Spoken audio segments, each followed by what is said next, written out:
महारथी दानवीर कर्ण के किस्से आपने भी सुने होंगे या जानते ही होंगे। महाभारत ग्रंथ के अनुसार कर्ण का जन्म यदुवंशी राजा शूरसेन की पुत्री कुंती से हुआ। कर्ण के जन्म के समय कुंती कुंवारी थी और तब उनका किसी पुरुष से कोई संबंध भी नहीं था। कर्ण कुंती को एक वरदान के कारण प्राप्त हुए। जब उन्होंने सूर्यदेव का स्मरण किया तब सूर्यदेव कुंती के पास प्रकट हुए और उनकी इच्छा के विरुद्ध शिशु का वर दिया। वह शिशु कर्ण था।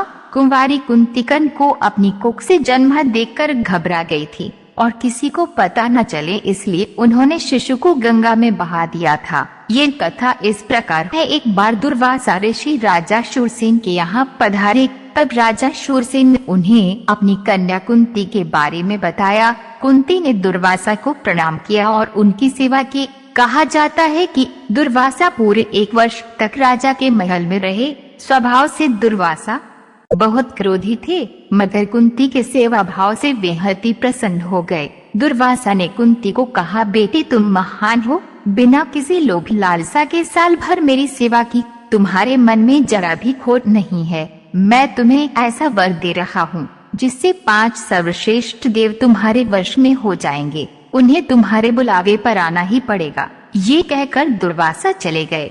एक दिन जब सूर्योदय हो रहा था तब कुंती ने उत्सुकतावश सूर्य को देखा और सोचा कि मैं आज इनका स्मरण करके देखती हूँ ये आते हैं या नहीं। वरदान के कारण सूर्यदेव वहाँ तभी प्रकट हो गए।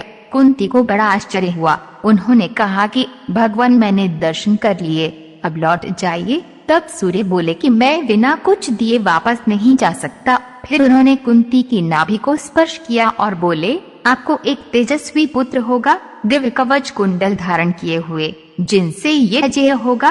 कुंती अवाक रह गई। उनके गर्भ से शिशु उत्पन्न हुआ। वह कर्ण ही था। लोक लाज के भय से उसे एक बक्से में रखकर कुंती ने गंगा जी में बहा दिया। तो ऐसे हुआ था दानवीर कर्ण का जन्म। हमें आशा है कि ये वीडियो पसंद आया होगा, तो हमारे चैनल को सब्सक्राइब जरूर कर लेना। धन्यवाद।